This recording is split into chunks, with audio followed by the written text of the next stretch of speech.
What is a human life worth? $40? A contract? Or something far beyond what money can measure? In a quiet frontier town, a woman on the edge of survival makes a desperate bargain, but what she receives is not ownership, not control, but something far more complicated. A silent man with a dark past steps into her life, and together they begin a journey that challenges power, justice, and the meaning of equality in a lawless land. Stay with me, because this story will question everything you think you know about right and wrong. The dust in Harlow tasted like old pennies, iron and dirt. It was Friday morning. The sun was already hot enough to bake the mud on Everett Crane's porch. The air smelled of horse sweat, dry pine, and chewing tobacco. A crowd of men stood around the steps, rough men, miners mostly, a few cattle hands. They weren't there for the scenery. They were there for the auction. Silas Webb stood on the top step. He was a labor broker, a polite man in a dirty suit. He held a leather ledger in one hand. He read from it like a preacher reading a eulogy, cold, factual. Marin Voss stood below him. She was separated from the group of men by a few feet of dusty wood. Her dress was faded cotton. The hem was caked with prairie mud. She was 7 months pregnant. The swell of her belly was impossible to hide. Most women in her place would be weeping, stranded, penniless, her wagon train gone, her husband buried somewhere 3 weeks back on the trail. But Marin didn't cry. She watched. She catalogued every man in the crowd. She noted the heavy-set miner looking at her hips. She noted the drunk leaning against the post. She was waiting. "Contract for 1 year of domestic labor," Webb announced. "She cooks, she sews, strong back." The heavy-set miner laughed, a cruel, jagged sound. "She's carrying an extra load, Webb. I ain't paying to feed 2 mouths." Marin stepped forward. Just 1 step. But the crowd went quiet. She didn't look at the dirt. She looked right at the men. "I don't need your pity," Marin said. Her voice wasn't loud, but it carried. It was perfectly steady. "I need milk, not for me, for this child.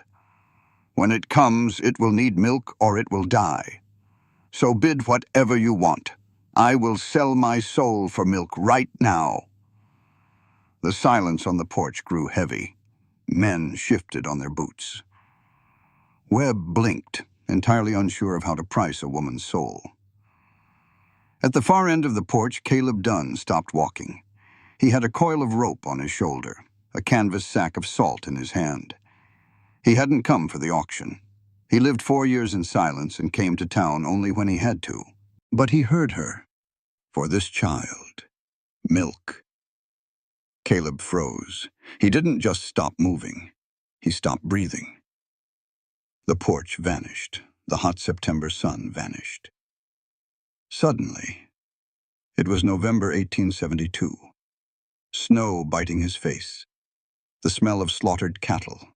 And the sound. The terrible thin wailing of native children freezing in the dark. Children with no milk. Children with no future. Children he had helped condemn with his own silver tongue. 10 seconds passed. The men on the porch stared at Marin. Caleb stared at nothing. His chest tightened. A physical pain shot through his ribs. The ghosts were screaming in his ears. Then Caleb blinked. The sun came back. The dust settled in his throat. He dropped the sack of salt. He pulled a small slate chalkboard from his coat pocket. He kept a stub of chalk tied to it with a string. He wrote quickly, fast, jagged letters. He walked up the steps.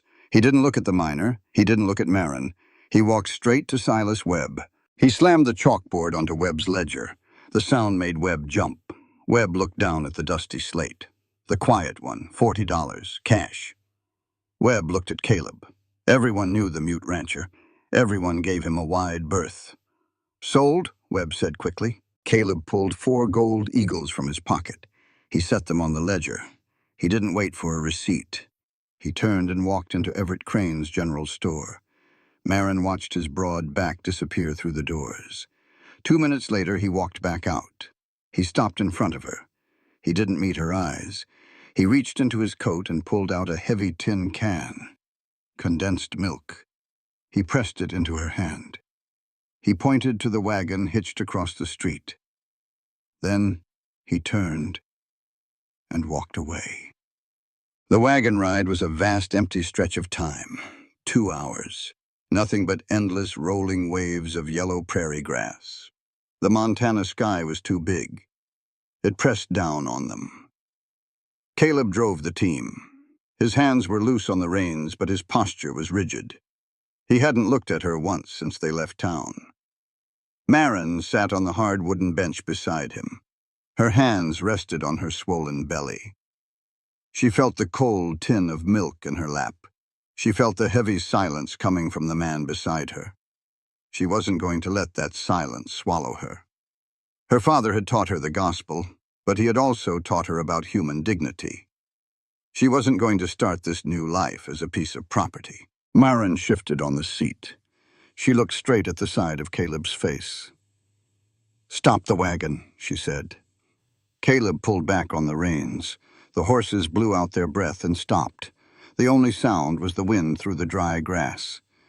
Caleb turned to her. His eyes were dark, guarded. Marin held her head high. She spoke clearly, making sure every single word landed like a stone in a pond. "You haven't spoken a word to me," Marin said, "and I can abide silence, but I will not abide confusion about what just happened back there." She took a breath. "You used $40 to buy my labor contract, mister.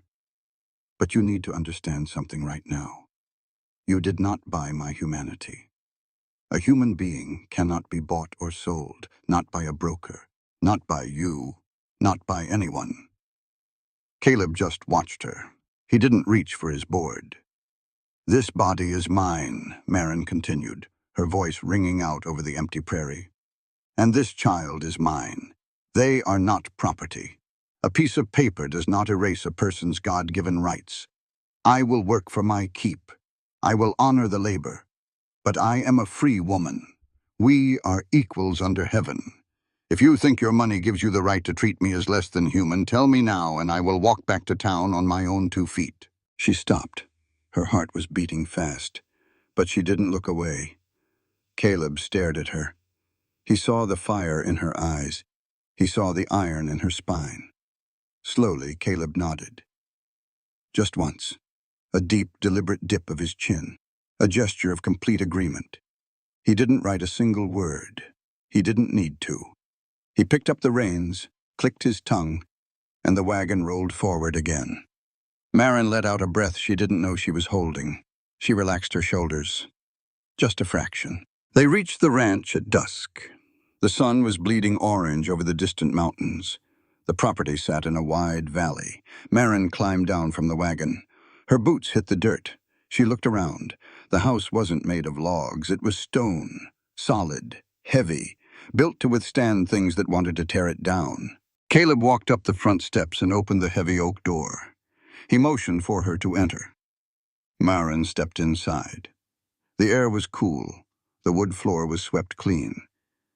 Caleb walked past her down a short hallway. He stopped at a heavy wooden door. He pushed it open. Marin walked over and looked inside. It was a small room. A single bed with a thick wool blanket. A washstand. A window looking out at the prairie. Caleb reached into his pocket. He pulled out a heavy iron key. He held it out to her. The metal was still warm from his coat. Marin looked at the key. Then she looked at the door. There was a solid brass lock on it. Caleb placed the key gently in the palm of her hand. He pointed to the key. He pointed to the lock on the inside of the room. Then he stepped back. He didn't hand her a list of chores. He didn't tell her what time to cook dinner. He just turned around, walked out the front door, and headed toward the barn. Marin stood alone in the hallway. She looked at the heavy iron key in her hand. She felt the tin of milk in her pocket. $40. That was what the world said she was worth. But the man who paid it had just handed her a key to a room with a lock and walked away into the dark without asking for a single thing in return. The house had a rhythm. Marin learned it entirely in the dark. For the first 3 days, she didn't leave her room before sunrise. She stayed in her bed. She listened. The walls of the stone house were thick, but the floors were old oak. They talked. At exactly 4:30 in the morning, a heavy thud hit the floorboards. Boots. Caleb was awake. At 4:45, she heard the scrape of cast iron on the stove, the splash of water from the bucket, coffee boiling. At 5 o'clock sharp, the heavy iron latch of the front door clicked open. The hinges groaned. The door shut. Silence followed. Deep, heavy silence that stretched all the way to noon. Marin lay in her bed and mapped his life by the sounds he made. He never lingered. He never paced. Every footstep had a purpose. He moved like a man who didn't want to waste a single second. Or maybe like a man running from the ghosts in his own head. By the 4th day, Marin had enough of hiding. She was a missionary's daughter. She had crossed oceans. She had buried a husband in the unforgiving dirt of the Oregon Trail. She was not going to spend the rest of her life flinching at shadows. She woke up at 4:15. She dressed in the dark. She walked out to the kitchen. She struck a match, lit the oil lamp, and built the fire in the stove. She poured the water. She measured the coffee grounds. When Caleb's bedroom door opened at 4:30, the smell of roasted coffee already filled the room. He stepped into the kitchen. He stopped dead. His heavy boots made no sound. He just stood there. He looked at the boiling pot. He looked at Marin sitting at the wooden table. She didn't lower her eyes. She pointed to the second tin cup on the table. Caleb walked over, slowly. He poured the coffee. He sat down opposite her.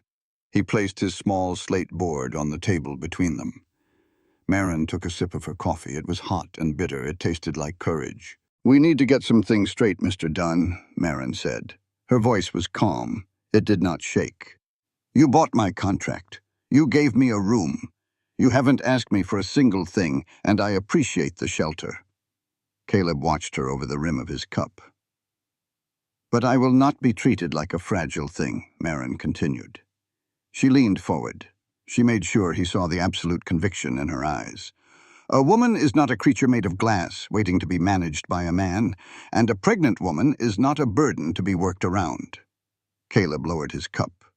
He reached for his chalk. Marin held up a hand. "Let me finish. In this house, we need an understanding. You don't speak. I respect that. Your silence doesn't make you less of a man. But my circumstances don't make me less of a human being. We are equals here. We breathe the same air.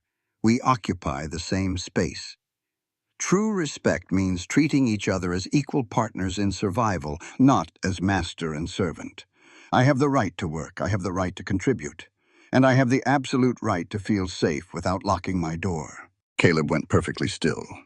He looked at her hand resting on her pregnant belly. He looked at her face. Then he picked up the chalk. He wrote quickly. The chalk tapped loudly against the slate. He slid the board across the table. "Letters, town errands. Read to me when I need it. You don't cook unless you want to. No questions about the past." Marin read it. She nodded. "That applies to both of us? No questions about the past?" Caleb nodded once. "Then we have an agreement," Marin said, "based on mutual respect, not a piece of paper signed by a broker." She reached out her hand. Caleb looked at it for a long moment. Then his large, rough hand enveloped hers. A firm, equal shake. The next week brought a new routine. Marin took over the paperwork. Caleb had a stack of mail sitting in a wooden box by the door, old letters, homestead claims, supply catalogs. She sorted them one evening while Caleb sat by the fire. She found an envelope from the Federal Land Office. It was dated 1876, 4 years ago. She traced the name written in faded ink. Caleb Dunn. She looked over at him. He was sitting in the armchair. He had a small leather-bound journal in his lap. He was writing in it with a pencil. He wrote furiously. His brow was furrowed. "Caleb," Marin said. It was the first time she used his name. He stopped writing. He looked up. "What do you write in there every night?" she asked. "Is it a ledger?" Caleb looked at the book. He closed it. He picked up his slate from the side table. "No." "A diary?" she pressed. He wiped the board. He wrote a single sentence. He turned it around. The words I can't say. Marin looked at the chalk letters. Her heart ached, just a little, for the weight of whatever he was carrying. You aren't broken, Caleb, Marin said softly. You have a voice. You just choose to keep it inside. And that is your right as a man. Nobody can force you to bare your soul before you are ready. Caleb didn't write back. He just stared into the fire. That night, at 9 o'clock, Marin went to her room. She closed the heavy oak door. She stood by the brass lock. Out in the main room, Caleb was still awake. He was sitting at the table. He was listening. He always listened. He waited for the heavy, metallic click of her locking herself away from him. He expected it. He thought he deserved it. Marin placed her hand on the brass knob. She didn't turn it. She stepped back. She took off her shoes. She climbed into the narrow bed and pulled the wool blanket up to her chin. On the other side of the door, Caleb sat in the dark. 10 minutes passed, then 20.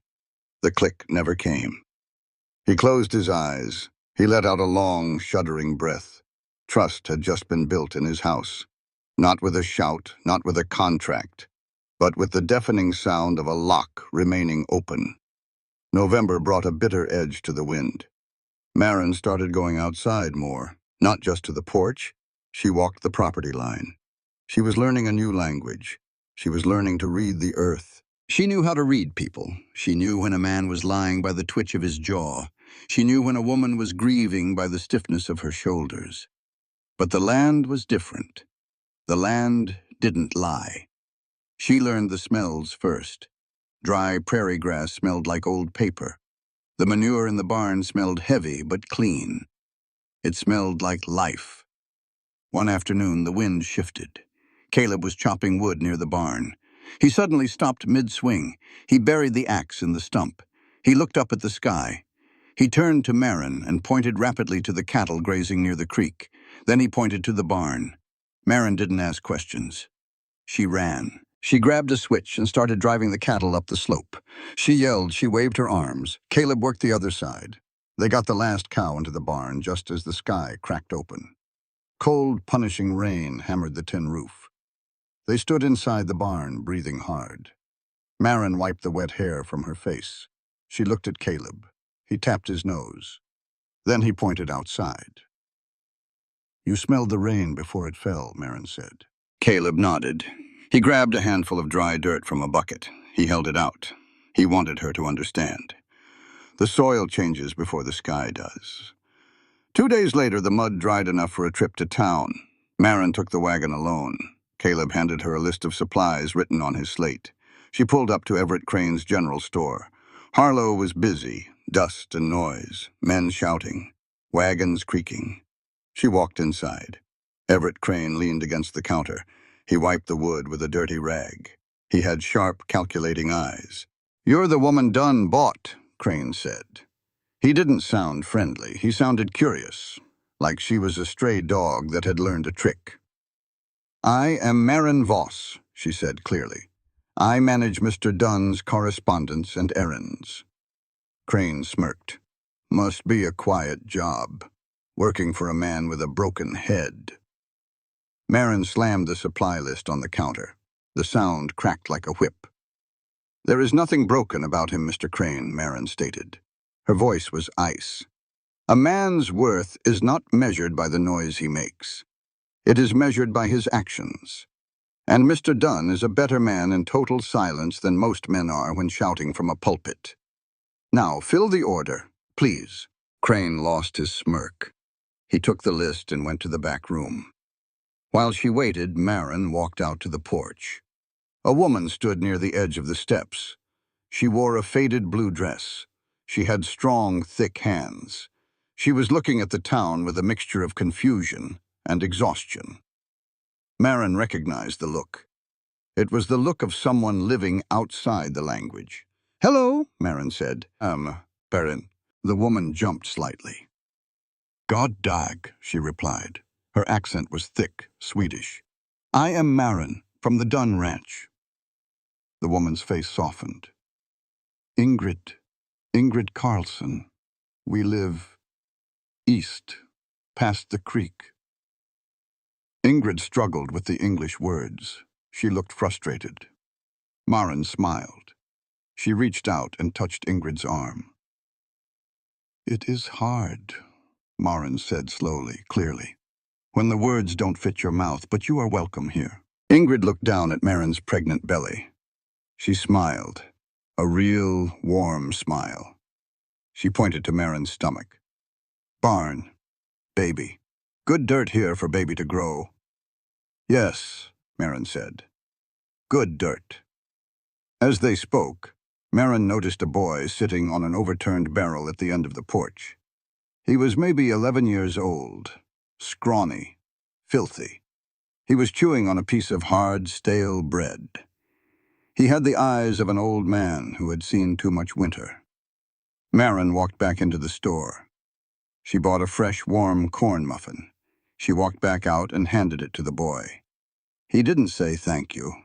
He just snatched it and ate, like a wild animal. Maren didn't demand gratitude. She just watched him eat. When she returned to the ranch, she felt restless. She walked out behind the barn. Caleb was inside, fixing a harness. She wandered toward the back of the property. The grass grew thick and tall out here. But suddenly, it stopped. There was a large rectangular patch of earth, about 30 feet long. No grass grew here, not a single weed. It was an old stone foundation. The rocks had been pulled up and scattered. Someone had destroyed whatever building used to stand here. Maren stepped onto the dirt. A chill ran up her legs. The soil here felt different.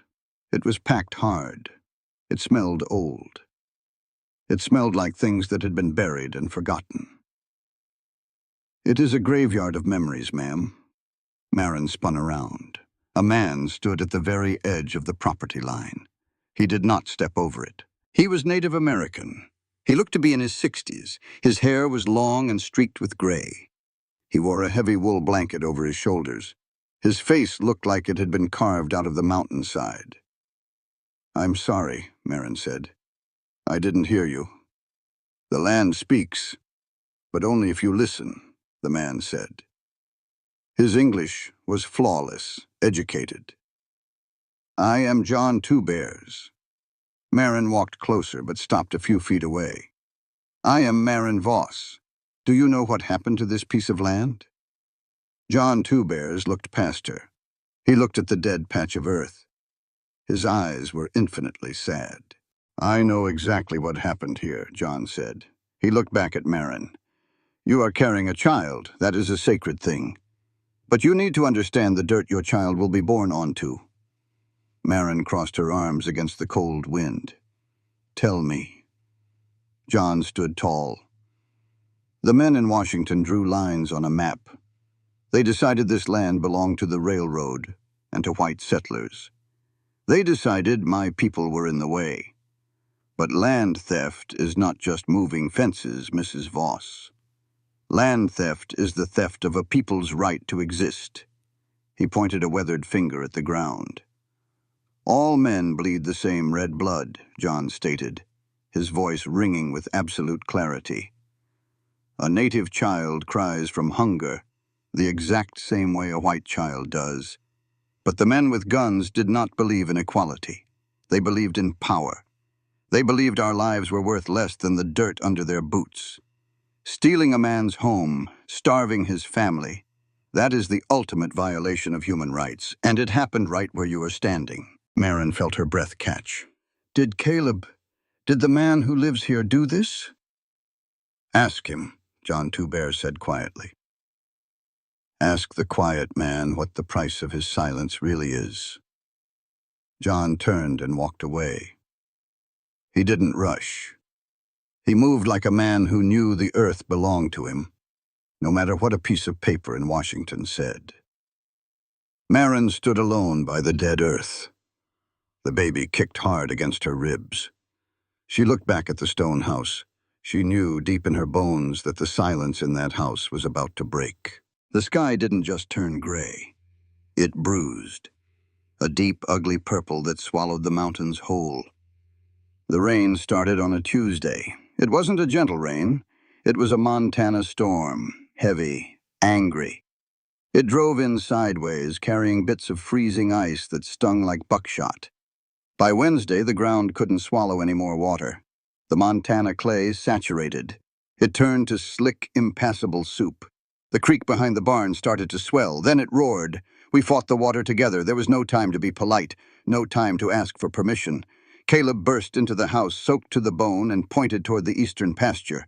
I threw on my wool coat. I followed him out into the freezing deluge. We had to move the cattle to higher ground. I learned how to talk to him that day, not with a chalkboard, with our bodies. When the thunder drowned out the world, he communicated with his eyes. A sharp nod toward a stray calf.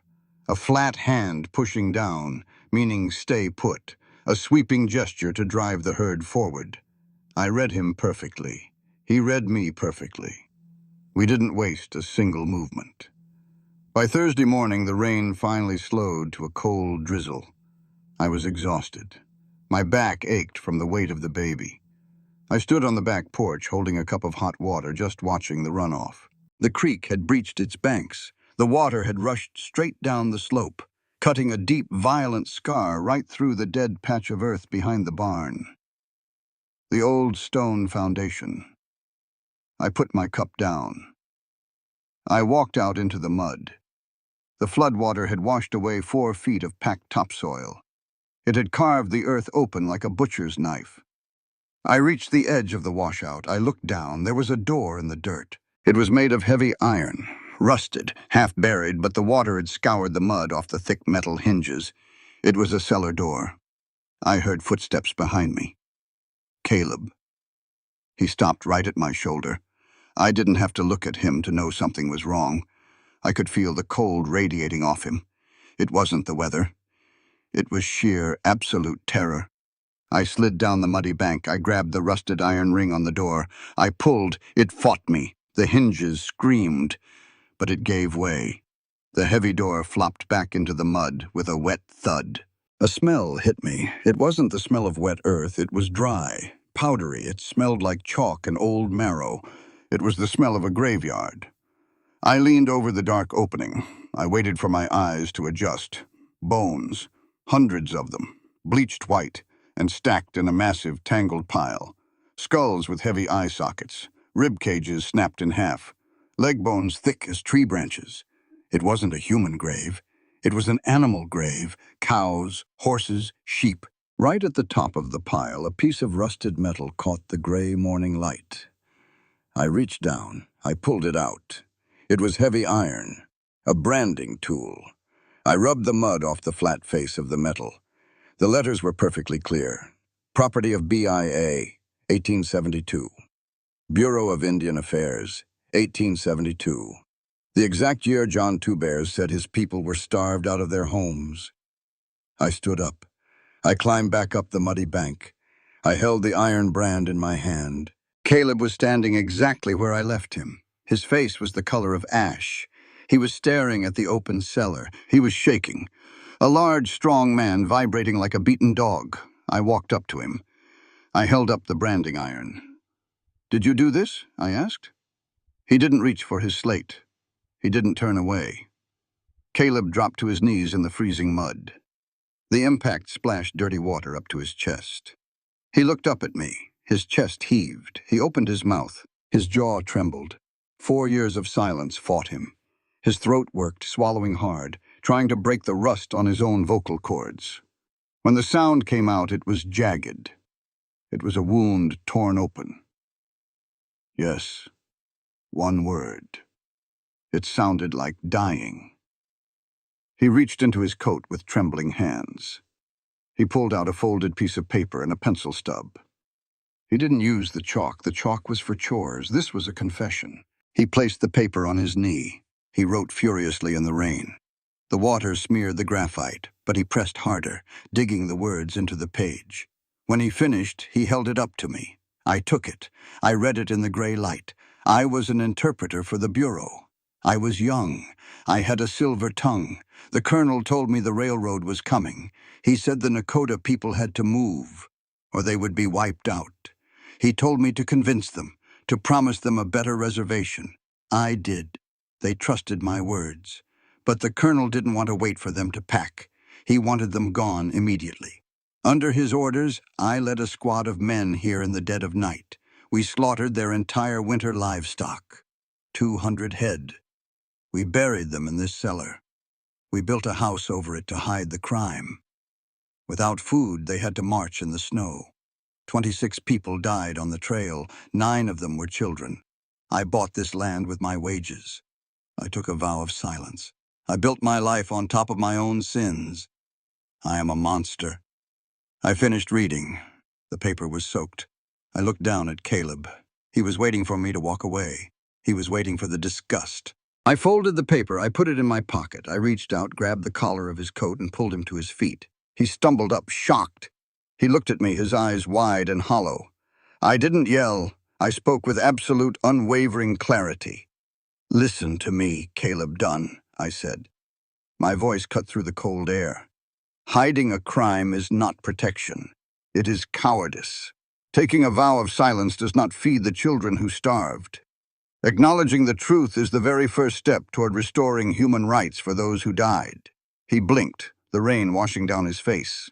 "You participated in a massacre," I told him, looking him dead in the eye. "You helped strip a people of their fundamental right to exist. But suffering in silence doesn't balance the scales. True justice requires action. My child will not grow up on land that denies its history. No man has the right to sacrifice other lives to build his own wealth. We are going to acknowledge this dirt. We are going to fix this. Because you owe humanity a debt, and you cannot pay it by staying quiet." I let go of his coat. "Now go to the barn," I said. "Bring a shovel. We are not hiding this anymore." Winter in Montana doesn't arrive. It occupies. By January, the snow was banked halfway up the windows. The world outside the stone house ceased to exist. There was only white. Endless, blinding, suffocating white. We were entirely cut off from town. No Everett Crane. No Ingrid. Just me, Caleb, and the fire in the hearth. The baby was heavy now. Every step was an effort. My lower back burned constantly. Caleb noticed. He didn't ask how I felt. He just watched. And he acted. I woke up one morning to find the heavy cast-iron water bucket moved from the floor to a low wooden stool. I didn't have to bend down anymore. The firewood stacked by the stove was chopped into smaller, lighter pieces. The chair at the table had a thick, folded blanket tied to the backrest to support my spine. He did it all in silence. He was making the world softer for me. In return, we shared the quiet hours. Frontier bread is hard to make. The dough is stiff. It requires brute strength to knead. I tried one afternoon, my wrists aching, pushing against the flour. Caleb walked up beside me. He didn't ask. He reached out and placed his massive, calloused hands directly over mine. I froze for a second. The warmth of his skin seeped right through the cold flour. He gently pressed my hands down into the dough. We pushed together. Folded, pressed, a slow, steady rhythm. He was teaching me the feel of the dough. We stood shoulder to shoulder, breathing the same air. There was nothing romantic about it. It was something deeper. It was survival. It was two people deciding not to be lonely for a few minutes. Later that week, I taught him. I pulled out the heavy leather books I found in his trunk. Federal land law. Statutes. I sat beside him at the table, our elbows touching. I pointed at the dense, confusing paragraphs. I taught him how to read the loopholes, how to understand the way men in Washington wrote lies in ink. He was a fast learner. He just needed someone patient enough to guide him. Then came the end of January. The worst blizzard of the decade hit. The temperature dropped to 30 below zero. The wind didn't howl, it screamed. It sounded like a train driving right through the living room. It was 2 a.m. I woke up to a pain so sharp it took my breath away. I gasped. I clutched my stomach. The mattress was wet. It was time. And we were completely alone. I managed to stand up. I opened my door. "Caleb!" I yelled. His door flew open. He was fully dressed in seconds. He took one look at me leaning against the doorframe, gripping the wood until my knuckles turned white. He didn't panic. Panic gets you killed on the frontier. He pointed to the bed. "Lie down." He ran to the stove. He started boiling water. He brought in extra wood. He lit every oil lamp in the house. The room glowed bright yellow against the screaming black storm outside. The pain came in waves. Brutal, tearing. I had seen women give birth before, but knowing it and doing it are two different things. It felt like I was being ripped in half. Caleb washed his hands in the boiling water until they were bright red. He came to the bed. He sat beside me. When the contractions hit, I screamed. I couldn't help it. I grabbed his hand. I squeezed it so hard I felt his bones grind together. He didn't pull away. He didn't flinch. He took a cool, wet cloth and wiped the sweat from my forehead. Hour after hour, the storm raged outside. The storm raged inside my body. Caleb was a rock. He was the only solid thing in a world made of pain and noise. He watched me. He breathed with me. He gave me his strength when I had none left. Just before dawn, the final wave hit. I pushed with everything I had. I screamed until my throat bled, and then suddenly the pain broke. A new sound pierced the room, sharp, high, furious, a baby crying. I fell back against the pillows, gasping for air. The edges of my vision were black. I looked up. Caleb was standing at the foot of the bed. He was holding a tiny red, screaming infant in his massive hands. His chest was heaving. There were tears streaming down his face, silent, heavy tears dropping onto his shirt. He quickly cut the cord. He cleaned the baby with warm water. He wrapped her tight in a clean wool blanket. He walked around the bed. He knelt beside me. His hands shook as he placed her on my chest. I looked down at my daughter, Clara. She was perfect. She had 10 fingers, 10 toes. She was breathing. She was alive. I looked up at Caleb. He was kneeling on the floor, watching us. He looked entirely spent. He looked like a man who had just touched the face of God. I reached out. I placed my hand on his rough, stubbled cheek. The tears finally came. I wept. For my dead husband, for the journey, for the miracle resting on my chest. I looked Caleb directly in the eyes. I needed him to hear this, not just feel it. Hear it. "Look at her, Caleb," I whispered, my voice thick with tears. "Look at what you just did." He nodded, swiping a hand across his wet eyes. "You think you are a monster because of your past," I said clearly, making sure every word anchored into his soul. "But monsters do not save lives. Human compassion is the only thing keeping us from freezing to death in this world. Not the firewood, not the stone walls. It is the choice to care for one another." I pulled the blanket tighter around Clara. "You had no obligation to me," I told him, "but you chose to be my savior tonight. Valuing human life, stepping up to protect the vulnerable, that is what makes a man truly decent. Thank you for choosing to be a human being tonight, Caleb. Thank you for not turning away." Caleb closed his eyes. He leaned his forehead against the edge of the mattress. And for the first time in 4 years, the quiet man wept out loud.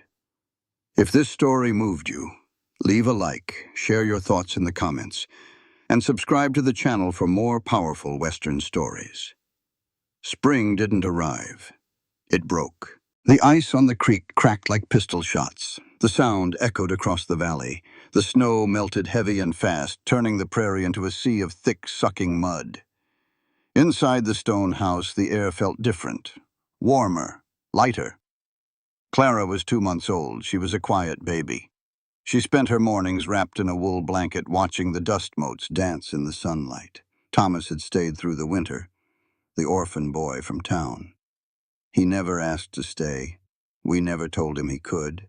He just slept in the barn loft and started doing Caleb's morning chores. He chopped wood. He fed the horses. He shadowed Caleb like a stray dog looking for a master. Caleb led him. The quiet rhythm of our survival was working until the second week of April. I was on the porch, nursing Clara under a shawl. Caleb was by the fence repairing a busted rail. A rider came up the valley road. He didn't look like a Montana man. He rode a beautiful chestnut mare. He wore a crisp gray suit, a silk vest. His boots were polished, completely out of place in the mud. He pulled up to the fence. He tipped his hat, a polite practice gesture. "Mr. Dunn," the man said. His voice was smooth, like oiled glass. Caleb didn't stop working. He hammered a nail, one loud, ringing strike. Then he looked at the man. "I am Montgomery Ellis," the man said. "I represent the Northern Pacific Railroad. I'm the regional land agent." Caleb set his hammer down. He reached into his coat. He pulled out the slate board. Ellis watched him, amused. "I heard you were a quiet man. I didn't realize it was literal." Caleb wrote quickly. He held the board up. "Get off my land." Ellis smiled. It didn't reach his eyes. He reached into his saddlebag and pulled out a thick envelope. He tossed it over the fence. It landed in the mud at Caleb's boots. "That is a federal survey notice," Ellis said comfortably. "The new spur line is coming right through this valley. Your property falls within the right-of-way corridor. We are authorized to buy you out. At a fair price, of course." Caleb didn't look at the envelope. He picked up his hammer. He pointed the claw end straight at Ellis. Then he pointed at the road. "I'll be at the hotel in Harlow for the week," Ellis said. "Think it over, Mr. Dunn. The railroad doesn't lose, not out here." Ellis turned his horse and trotted away. 2 days later, the mud dried enough for a wagon trip. We needed flour. We needed nails. I went to town alone. Thomas stayed to watch Clara. I parked the wagon in front of Crane's General Store. Harlow was buzzing. Spring brought miners, trappers, and trouble. I bought the supplies. I loaded the wagon.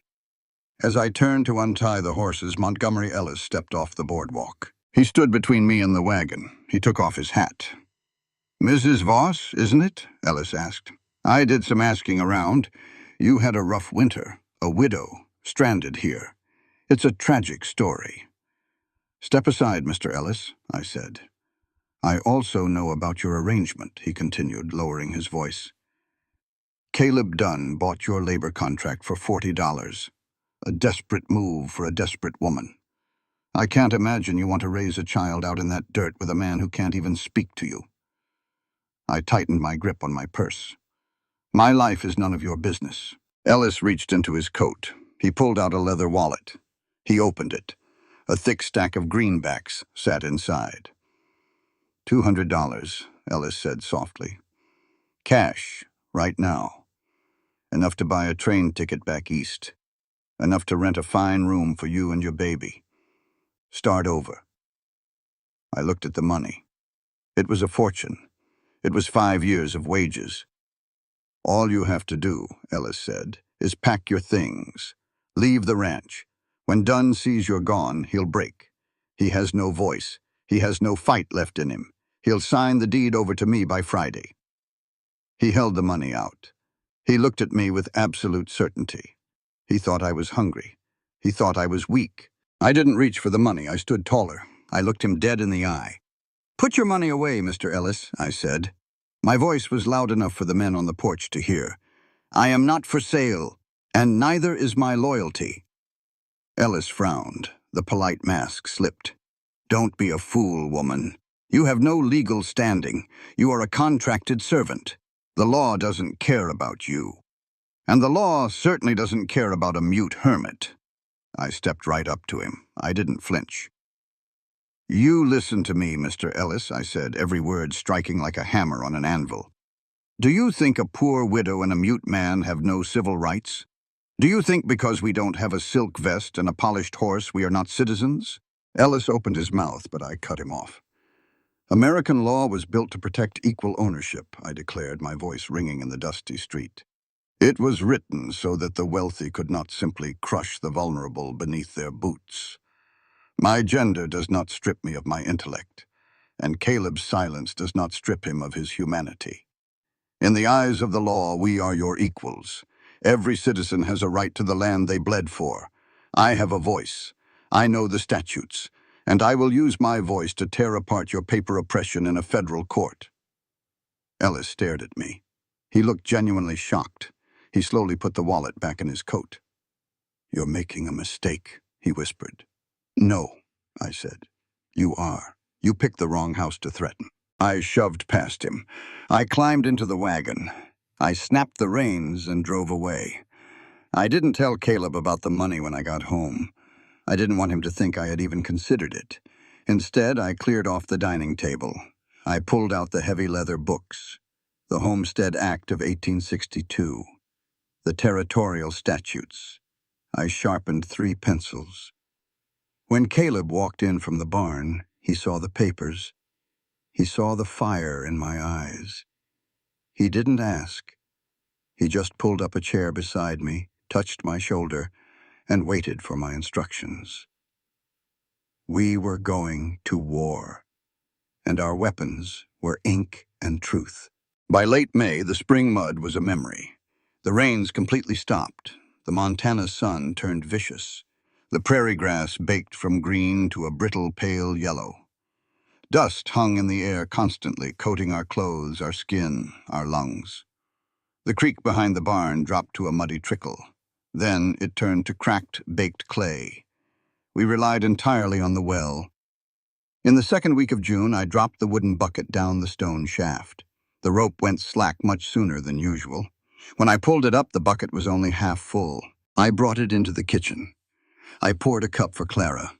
Before I gave it to her, I tasted it, a habit from my missionary days in China, where bad water killed you faster than a bullet. The water hit my tongue. I immediately spit it into the sink. It was bitter. It tasted sharp, metallic, and heavy, like sucking on a rusted nail. I carried the bucket out to the barn. I handed the dipper to Caleb. He took one sip and dumped it out. The aquifer was dropping. We were pulling up the toxic dregs of the earth. Caleb didn't hesitate. He grabbed 2 shovels and a pickaxe. We started digging a new well that afternoon, closer to the house. Deeper. It was brutal, punishing labor. The ground was baked hard as iron. Caleb swung the pickaxe, shattering the clay, while Thomas and I hauled the dirt out in canvas buckets. 4 days passed. We dug 20 feet down. Then 25. The heat was suffocating. Caleb worked shirtless, his back gleaming with sweat and coated in gray dust. He looked like a statue carved from the earth itself. On the 5th day, we hit 30 feet. I was at the top, operating the wooden winch. Caleb yelled from the bottom of the hole, just a sharp grunt. I hauled the bucket up. It was incredibly heavy. My arms burned as I wrestled it over the edge of the hole. I dumped the dirt onto the pile. It wasn't just dirt. Mixed into the dark, heavy clay were rocks. But they weren't gray. They caught the harsh afternoon sun and threw it back at me. They glittered. I dropped to my knees. I picked up a handful of the dirt. It was heavy, much heavier than it should be. I rubbed the soil between my fingers. Small, jagged flakes of yellow metal stuck to my skin.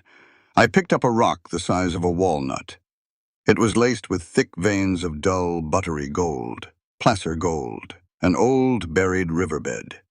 I sat back on my heels. The breath left my lungs. I looked at the gold. Then I looked toward the eastern horizon, where the train tracks were supposed to go.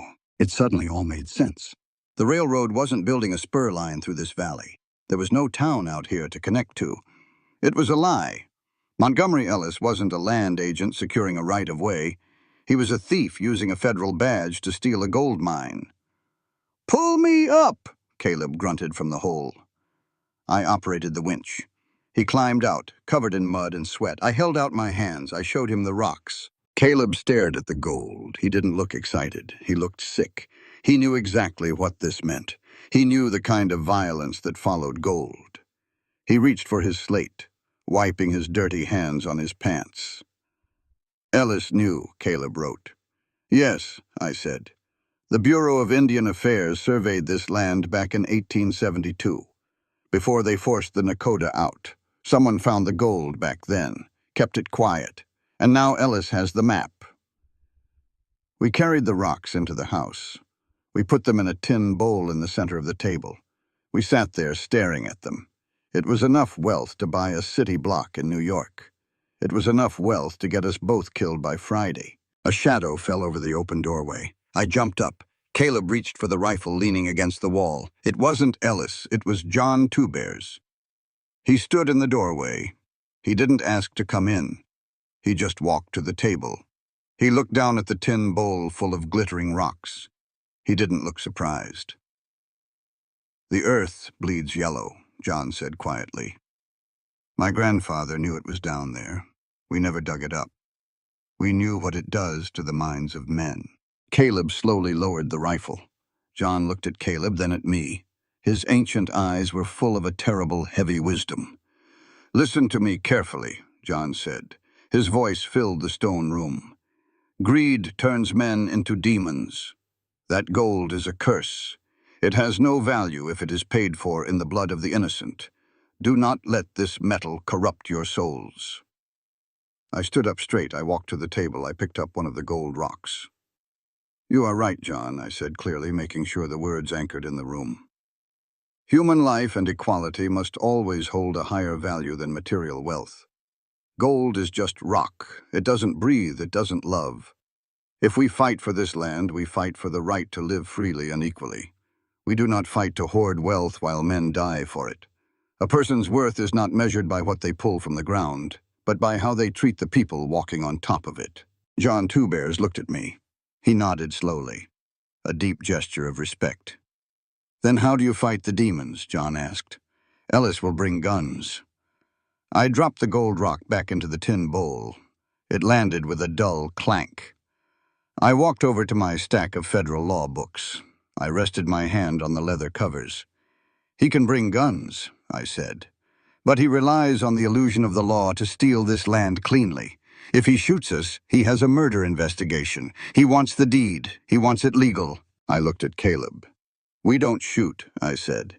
"We bury him in federal injunctions. We prove his survey is a fraud.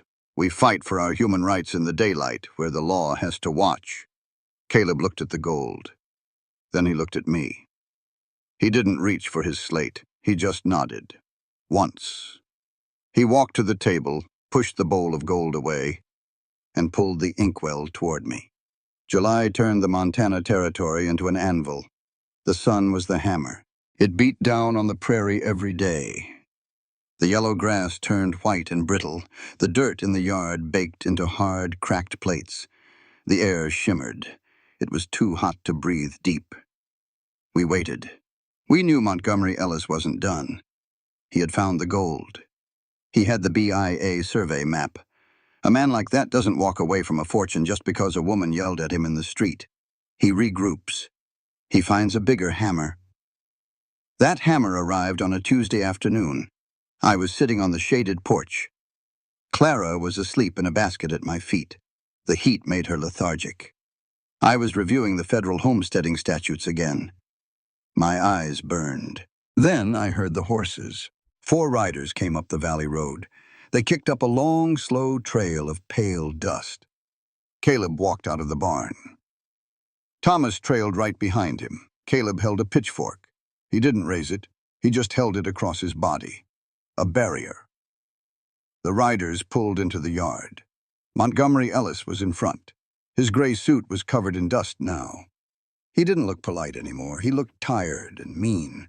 To his left was a man in a black coat with a silver star pinned to his chest, a United States Marshal. To his right was a man carrying a wooden tripod and a brass transit level, a surveyor. Bringing up the rear was a man in a bowler hat, sweating profusely. He carried a thick leather briefcase, a lawyer. They formed a line in the dirt between the barn and the house. Ellis looked at Caleb. Then he looked up at me on the porch. "I told you I'd be back," Ellis said. His voice rasped in the dry air. I stood up. I didn't rush. I picked up the heavy leather law book from the table. I picked up the thick stack of affidavits I had spent weeks writing. I walked down the wooden steps. I stopped 5 feet from the marshal's horse. "State your business," I said. The man in the bowler hat slid off his saddle.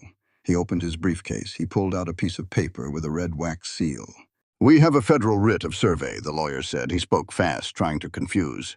"Granted by the territorial judge, we are establishing the exact boundary of the Northern Pacific right-of-way. If Mr. Dunn interferes, the marshal here will arrest him for contempt of a federal order." The marshal rested his hand on the butt of his revolver. He didn't draw it. Just a warning. Caleb stepped forward. His knuckles were white on the pitchfork handle. I held up my hand. Caleb stopped. I turned my attention entirely to the marshal. He was the only one with actual authority. He was an older man, gray in his mustache. He looked like he had seen enough frontier violence to know when a situation was going to turn bloody. "Marshal," I said, my voice clear and steady, "before you execute that order, I require you to review these documents." I held out the stack of papers. The lawyer scoffed. "We don't have time to read a woman's diary entries." I ignored him. I kept my eyes on the marshal. "The law is not a tool for the strong to crush the weak," I said loudly. I made sure every man in the yard heard it. "And it is not a weapon for a railroad to steal a man's rightful property. We demand our right to a fair and equal hearing. This land is built on sweat, blood, and Caleb Dunn's legal human rights. If you enforce that fraudulent writ, you are not acting as a lawman. You are acting as an armed robber." The marshal frowned. He looked at Ellis. Then he looked at the papers in my hand. He leaned down and took them. He flipped through the pages. He saw the sworn affidavit from Ingrid Carlson, proving the property boundaries hadn't changed in 8 years. He saw the official receipt from the Federal Land Office in Helena, proving our contest to the railroad's claim was currently under federal review. "Ellis," the marshal said slowly, "this land claim is under active federal appeal. You told the judge this parcel was uncontested." "It's a delaying tactic," the lawyer snapped. "That woman wrote those herself. They mean nothing. The man doesn't even speak. He's a mute. He can't testify to his own boundaries." Ellis walked his horse a few steps closer. He sneered down at Caleb. "He's right," Ellis spat. "Look at him. What kind of man are you, Dunn? What kind of coward hides behind a woman's skirts? You can't even speak for your own dirt. You have a bought woman doing your talking. It's pathetic." The yard went dead silent. The wind stopped blowing. The dust settled around the horse's hooves. Caleb let go of the pitchfork. It fell into the dirt. He stepped past me. He walked right up to the nose of Ellis's chestnut mare. The horse stamped its foot, nervous. Caleb didn't blink. He looked up at Ellis. I saw Caleb's chest expand. He took in a massive lungful of the hot, dry air. His jaw clenched. The muscles in his thick neck corded like steel cables. He was breaking the seal. When he spoke, the sound was terrifying. It wasn't just a voice, it was a physical force. It rumbled out of his chest like shifting tectonic plates. Deep, gravelly, and absolutely absolute. "This land is mine." The words struck the men like physical blows. The lawyer took a step back. The surveyor dropped his tripod. Caleb pointed a massive, calloused finger directly at Ellis's chest. "I bled on it," Caleb roared, his voice cracking but gaining terrifying strength. "I built on it. And no railroad, no agent, no court is taking it while I am standing on it." The silence that followed was heavier than before. Ellis was pale, his mouth was slightly open. The marshal looked at Caleb, then he looked at Ellis. He folded my legal papers and tucked them into his coat pocket. "The survey is suspended," the marshal announced. He pulled his horse around. "You can't do that," the lawyer yelled. "I just did," the marshal said. "This claim is in federal review, and this man just made his standing perfectly clear. I'm not starting a range war over a suspended writ. Mount up." Ellis stared at Caleb with pure hatred. But he knew he was beaten, for today. He jerked his reins and turned his horse. The 4 men rode out of the yard back the way they came. We watched them until they were nothing but a smudge of dust on the horizon. Caleb stood perfectly still. He was breathing hard. The effort of speaking had drained the blood from his face. I walked up beside him. I didn't speak. I just stood with him in the heat. That night, the house was quiet. Too quiet. Clara was asleep. Thomas was in the loft. Caleb sat at the dining table. The oil lamp cast long shadows across his face. He was staring at his slate board, but he wasn't writing.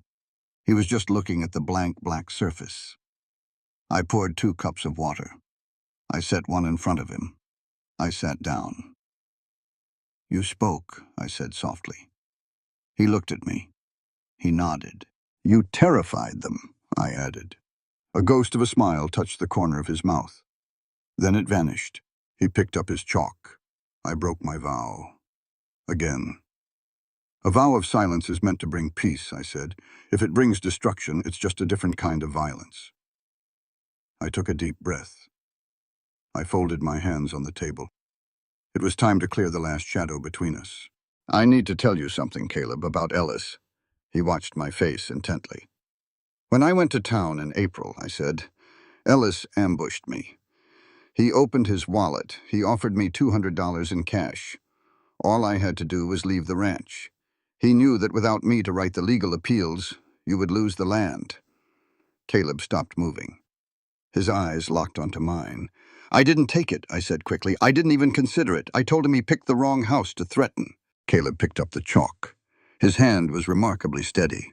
"Why are you telling me now?" "Because equality demands absolute honesty," I stated firmly, ensuring the educational value of the moment was spoken out loud. "A true partnership cannot exist if there are secrets buried in the foundation. I want you to know exactly who I am. I want you to know that my loyalty to you and to this home cannot be bought. I stayed because I chose to stay, not because I was trapped." Caleb read my lips as much as he listened to the words. He stared at me for a long time. The ticking of the iron clock on the mantel sounded like a hammer in the quiet room. Then Caleb stood up. He walked over to a small wooden box on the shelf. He opened it. He pulled out a folded piece of paper. He brought it back to the table and smoothed it out flat under the lantern light. It was my labor contract, the one he bought from Silas Webb for $40. He reached into his pocket and pulled out a thick red carpenter's pencil. He looked at me. Then he looked at the contract.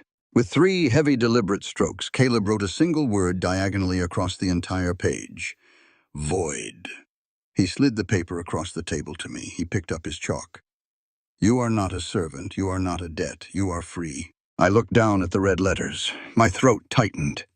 The chains I had worn since my husband died on the trail finally snapped. I was nobody's property. I looked up at the quiet, massive man sitting across from me. "I know I am free," I whispered. "That is exactly why I am not going anywhere."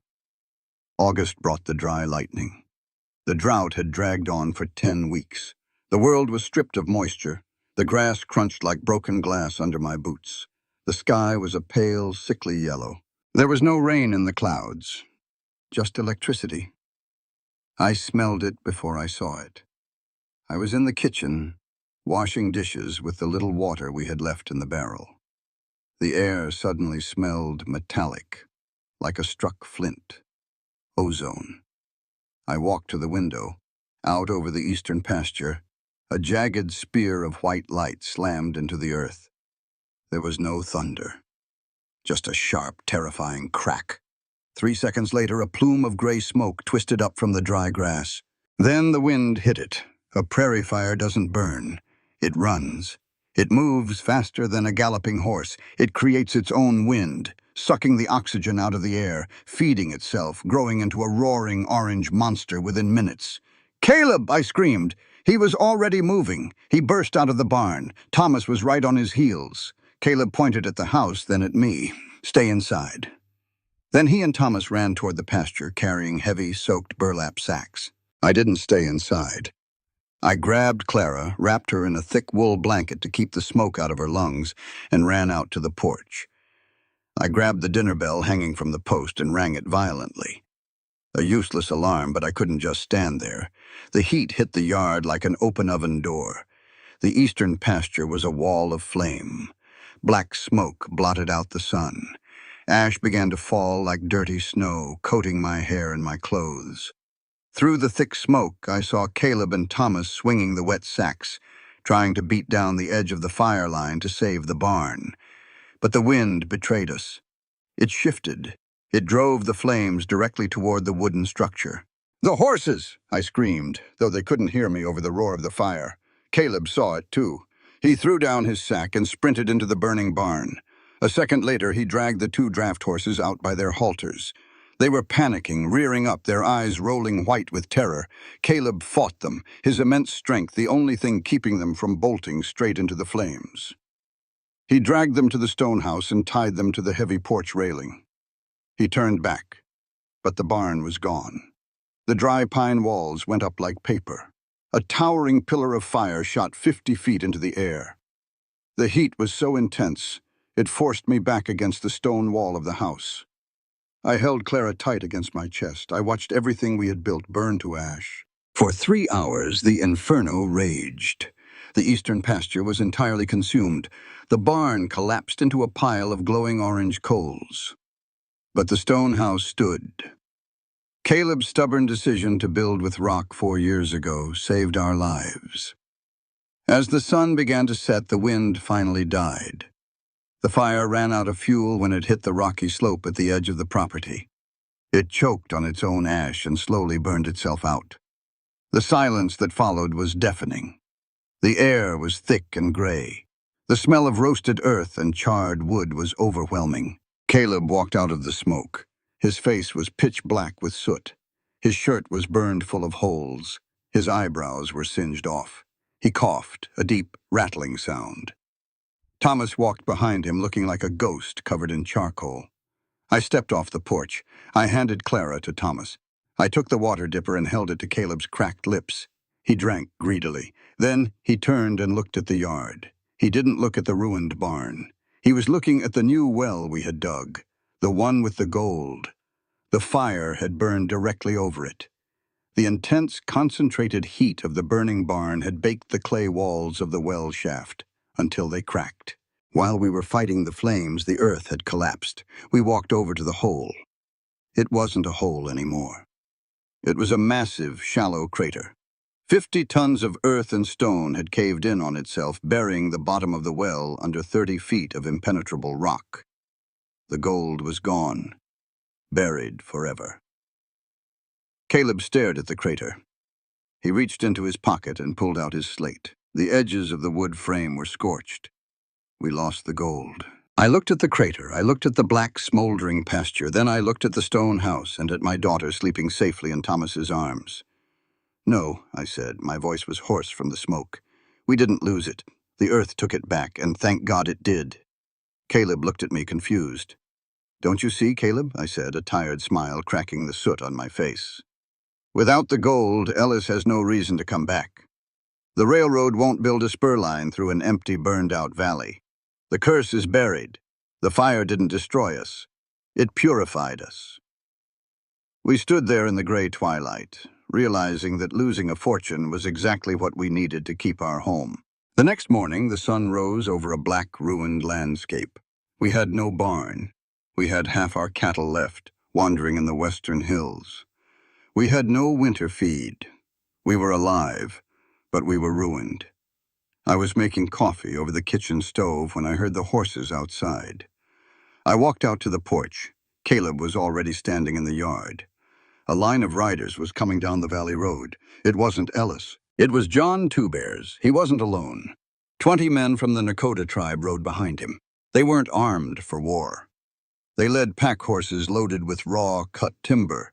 They dragged sleds piled high with dried meat, corn, and thick canvas sacks of grain. They rode into the yard. The horses' hooves kicked up clouds of gray ash.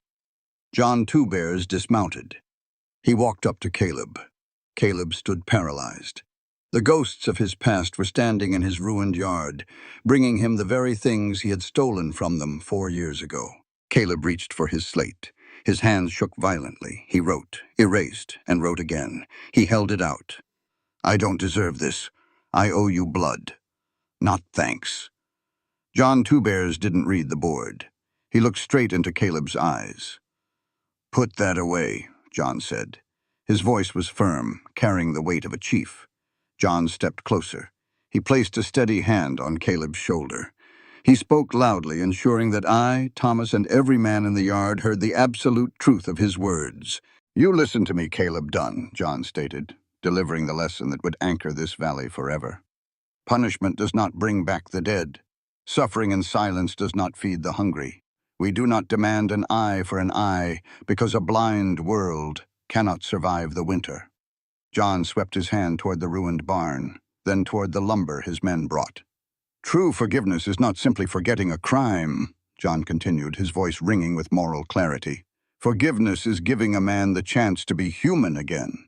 It is giving him the tools to rebuild his soul. You made a choice to protect this woman and her child. You chose life over the gold. The earth has taken back what was cursed. The fire has burned away your debts. Today we do not rebuild on guilt or hatred. We rebuild on brotherhood, because human solidarity is the only wealth that lasts. Caleb's knees gave out. He dropped to the ash-covered dirt.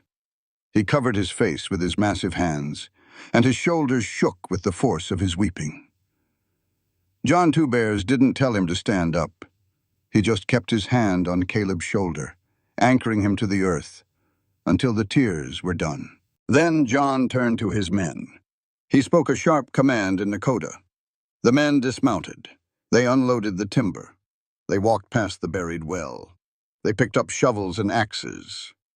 Without another word, the men whose families had been starved out of this valley began to rebuild the barn for the man who had helped starve them. I stood on the porch holding Clara. I watched the black ash swirl around the yard, mixing with the sweat of men working together. The fire had taken everything, but it had left us exactly what we needed to start again. It was September again. The Montana air turned crisp. It smelled of wood smoke. It smelled of drying grass and turning leaves. It smelled like survival. A year had passed since the fire. A year since the gold was buried under 30 feet of collapsed rock. A year since Montgomery Ellis and his railroad thugs rode out of the valley, realizing there was nothing left to steal. I stood on the back porch of the stone house. I held a cup of hot coffee. The morning sun was just cresting the eastern ridge. I looked out at the pasture. The earth doesn't hold grudges. The fire had burned the grass down to black ash, but that ash had fed the soil. When the spring rains came, the grass grew back. It didn't grow back yellow and thin. It came up thick, deep, vibrant green. It was the strongest pasture in the county. My eyes moved to the barn. It wasn't as large as the old one, but it was beautiful. You could look at the walls and see the story of how it was built. You could see the heavy, square-cut pine beams that Caleb had notched. And right beside them, you could see the tight, intricate rawhide bindings that John Two Bears and his men had tied. White hands and native hands, working the same wood, sweating in the same dirt, building a roof to shelter life instead of destroying it. The door to the house opened behind me. Thomas walked out. He wasn't the scrawny, hollow-eyed orphan I had met on the porch of the general store. He had grown 3 inches. His shoulders were getting broad. He wore a clean flannel shirt and thick denim trousers. "Morning, Marin," Thomas said. His voice was starting to crack. "Morning, Thomas," I said. "Are the horses fed?" "Yes, ma'am. Caleb is out there now, checking the hooves on the gray mare." Thomas didn't call him Mr. Dunn. He called him Caleb. And he called me Marin. We weren't a traditional family. We were something forged in a fire, and we didn't have titles for what we were yet. A small, high-pitched squeal came from inside the kitchen. I turned around. Clara was awake. She was 8 months old now. She was pulling herself up on the legs of the heavy oak table. She had a shock of bright copper hair. She was loud. She demanded attention. She filled the quiet stone house with noise, and Caleb never once shushed her. I walked inside. I scooped Clara up. She buried her face in my neck. "Let's go to town," I said to Thomas. "We have mail waiting." The ride to Harlow was peaceful. The roads were dry. The horses pulled the wagon at a steady, rhythmic trot. Caleb drove. I sat beside him. Thomas sat in the back, making funny faces to keep Clara laughing. Harlow had changed. Or maybe we had. When Caleb pulled the wagon up to Everett Crane's general store, the men on the porch didn't stare. They didn't whisper. Everett Crane walked out the front door. He didn't have that calculating smirk on his face anymore. He held a small wooden crate of apples. "Morning, folks," Crane said. He set the crate in the back of the wagon. "Ingrid Carlson dropped these off yesterday, said to make sure the baby gets them." "Thank you, Everett," I said. Crane reached into his apron pocket. He pulled out a thick envelope. It was heavy parchment paper. "Post rider came through from Helena yesterday," Crane said. He handed the envelope directly to me, not Caleb. He knew who handled the paperwork. "Looks official." I looked at the seal. The Federal Land Office. My heart skipped a beat. Caleb turned his head. He looked at the envelope in my hands. His jaw tightened. This was it. The final word on the war we had fought all spring. I didn't wait to get home. I slid my finger under the wax seal. I tore the thick paper. I pulled out a single sheet of heavy, typed paper. I unfolded it. I read the words. I read them twice, just to be absolutely sure the men in Washington hadn't hidden a trick in the ink. I let out a long, shaky breath. "The railroad withdrew their claim," I said. My voice was a whisper. Then I said it louder. "The Northern Pacific withdrew their petition for the right-of-way. They are routing the spur line 20 miles north of here." Thomas let out a loud whoop from the back of the wagon. I looked at Caleb. His face didn't change immediately. He was a man used to waiting for the other shoe to drop. He looked at the paper. He looked at my eyes. "The federal judge signed it, Caleb," I said, a massive smile breaking across my face. "The homestead claim is fully approved. The boundaries are certified. It's over. We won." Caleb closed his eyes. He let out a breath that looked like it had been trapped in his lungs for 5 years. His massive shoulders dropped. The rigid tension that he carried in his spine simply vanished. He opened his eyes. He didn't reach for his chalkboard. He just reached out, took my hand, and gave it one firm, tight squeeze. We didn't linger in town. We bought our salt, our flour, and our coffee. We pointed the horses toward home. That evening, the stone house felt different. It didn't feel like a fortress anymore. A fortress is a place you hide in when you are under attack. Tonight, the house just felt like a home. After supper, Thomas went up to the loft to read. Clara was asleep in her cradle by the hearth. I sat at the dining table. The oil lamp cast a warm, golden circle of light over the wood. Caleb walked to his trunk. He opened it. He pulled out a small iron lockbox. He brought it to the table. He opened it with a small brass key. He took out the federal deed we had received today. He laid it flat on the table. He uncorked the glass inkwell. He picked up his steel-nibbed pen. He dipped the pen. He signed his name at the bottom of the deed. Caleb Dunn. Bold, dark, permanent. I watched him. I felt a deep, quiet pride. He had fought the ghosts of his past. He had faced down the men who wanted to crush him. He had paid his debts to the soil. The land was finally his.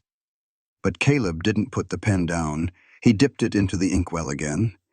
He moved his hand to the blank space directly beneath his signature. He wrote carefully. He made sure the letters were perfectly legible. He turned the heavy parchment paper around. He slid it across the table toward me. I looked down. Beneath his name, he had written 3 words. Co-owner, Marin Voss. My breath caught in my throat. I stared at the wet black ink. It was shining in the lamplight. I looked up at Caleb. He was watching me. His dark eyes were soft. He picked up his small slate board and his piece of chalk. "Not a gift," he wrote. He held it up. An acknowledgement. "You fought for this dirt just as hard as I did." I looked back down at the deed. In 1881, a woman did not own land. A woman was an attachment to a man, a daughter, a wife, a widow. We were passed from one ledger to another. Silas Webb had tried to sell my labor for $40 because the world said I had no value on my own. And here in this quiet stone house, this man was handing me half of a kingdom. I reached out. I picked up the pen. I didn't sign it right away. I held the wooden barrel of the pen. I looked directly into Caleb's eyes. I needed him to understand exactly what this meant. I needed the words spoken aloud into the room so they would settle into the stone walls forever. "A piece of paper does not make a family, Caleb," I said. My voice was steady. It was rhythmic. It was the absolute truth. "And a signature does not create loyalty." He listened. He didn't blink. "True partnership," I continued, "cannot exist where one person holds all the power. A home built on charity or pity will eventually crumble. But a home built on absolute equality will stand against any fire. You are giving me half of your legal rights. You are stripping away the last chain the world tried to put on me. By giving me this right, you are giving me the freedom to choose." I looked at his rough, scarred hands resting on the table. "No one is bought or sold here anymore," I said loudly, clearly. "No one is paying off sins. No one is hiding. We are equal citizens under this roof. I am signing this paper not to claim your dirt, but to tell you that I freely choose to stand on it with you." Caleb nodded. A slow, deep bow of his head. Complete understanding, complete respect. I lowered the pen to the heavy parchment. Right beside his name, I wrote mine. Maren Voss. I didn't change my last name. I didn't need to. Our bond was stronger than a shared surname. It was forged in winter snow, in federal law books, in prairie fires, and in the quiet, unyielding respect we had for each other's souls. I put the pen down. Caleb took the deed. He blew softly on the ink to dry it. He folded it carefully and locked it back in the iron box. Late afternoon the next day, the sun was dropping low, painting the western sky in bruised shades of purple and burnt orange. The wind was gentle. It rustled through the tall green grass of the eastern pasture. I stepped out onto the front porch. Clara was napping inside. Thomas was out by the creek fishing with a willow branch. Caleb was leaning against the heavy wooden porch rail. He was looking out at the valley. I walked up beside him. I leaned against the rail, too. We stood there for a long time. The silence between us wasn't heavy anymore. It wasn't the terrified, walled-off silence of two strangers trying not to break. It was comfortable. It was the silence of two people who had said everything that needed to be said. We didn't need to fill the air with chatter to prove we were alive. The valley was peaceful. The shadows grew long. I felt a warmth spread through my chest, a deep, anchoring peace. I had crossed 3 continents. I had buried a husband. I had been auctioned on a dusty porch. And I had finally found the one place on earth where my voice was heard perfectly, even when I wasn't speaking. Caleb shifted his weight. He turned to look at me. His face was relaxed. The deep lines of worry around his eyes had softened over the last few months. He looked like a man who had finally put down a burden he had carried for 1,000 miles. He didn't reach for his coat pocket. He didn't reach for his slate board. The slate was sitting on the dining table inside. He had left it there on purpose. He looked at my face. He looked at the copper hair blowing across my cheek. He took a slow, deep breath. The Montana air filled his massive chest. He parted his lips. For the 3rd time since I met him, Caleb Dunn used his voice. It wasn't a roar of defiance like he used against the railroad agent. It wasn't a jagged cry of confession like he used in the freezing rain. It was deep. It was calm. It rumbled out of him like the sound of a distant, comforting river. Stay. One word, one single syllable, but it held the weight of 1,000 love letters. It held the promise of 100 winters. It was a man who had sworn off language forever, finding the exact right word to anchor his soul to mine. I looked up at him. I saw the absolute vulnerability in his dark eyes. I didn't speak. I didn't need to. I lifted my hand. I placed it over his large, calloused hand resting on the wooden rail. My fingers settled between his. He turned his palm up and gripped my hand tight. Warm, solid, unbreakable. We looked back out over the valley. The sun dipped below the mountains. The stars began to punch through the darkening sky, bright and sharp as diamond dust. The wind carried the smell of the new pine barn and the rich, dark soil that held no more secrets. The land speaks first, always. But out here on the edge of the wild frontier, two broken people had finally learned how to listen to it together. In the end, this wasn't just a story about survival. It was about dignity, equality, and the courage to face the truth. Here on this channel, we explore Western stories filled with cowboys, frontier love, maternal bonds, and the deep compassion between people. The message is simple. True strength lies in accountability and in treating every human life with equal value. If this story made you think, don't forget to like, comment your perspective, share it with others, and subscribe for more meaningful Western tales. This work of fiction is a product of the author's imagination. Any resemblance to actual persons, living or dead, events or locales is purely coincidental. The narrative is intended solely for artistic and entertainment purposes and should not be interpreted as a reflection of real individuals or factual occurrences. Out on the wide, unforgiving frontier, where the wind carries both dust and memory, this story leaves us with something far greater than the tale of survival. It leaves us with a truth about what it means to be human. We witnessed a woman who refused to surrender her dignity, even when the world tried to reduce her to a price. We saw a man, burdened by a past he could not outrun, choose not to hide forever, but to face the truth and rebuild himself through action, not words. And in between them, in the quiet spaces where no law could reach, something powerful was forged: trust, equality, and a shared understanding that no person is ever truly beyond redemption. The lesson here is not simple, and it is not comfortable. This story reminds us that silence does not erase guilt, and suffering alone does not balance the scales of justice. True accountability requires courage, the courage to admit wrong, to stand in the light of truth, and to repair what can still be repaired. At the same time, it teaches us that compassion is not weakness. Forgiveness, when it comes, is not about forgetting the past, but about choosing to build something better despite it. The bond between Marin and Caleb shows us that respect must be mutual, that equality is not granted by law alone, but lived through actions, and that even in the harshest conditions, humanity can still take root and grow. There is also a deeper message about value, what truly matters in this world. Not gold buried beneath the earth, not land claimed by force or paper, but the lives that walk upon it. The story makes it clear that wealth without humanity leads only to destruction, while compassion, solidarity, and shared struggle create something lasting. We see that a child's life, a helping hand, a moment of courage, these are the things that carry real weight.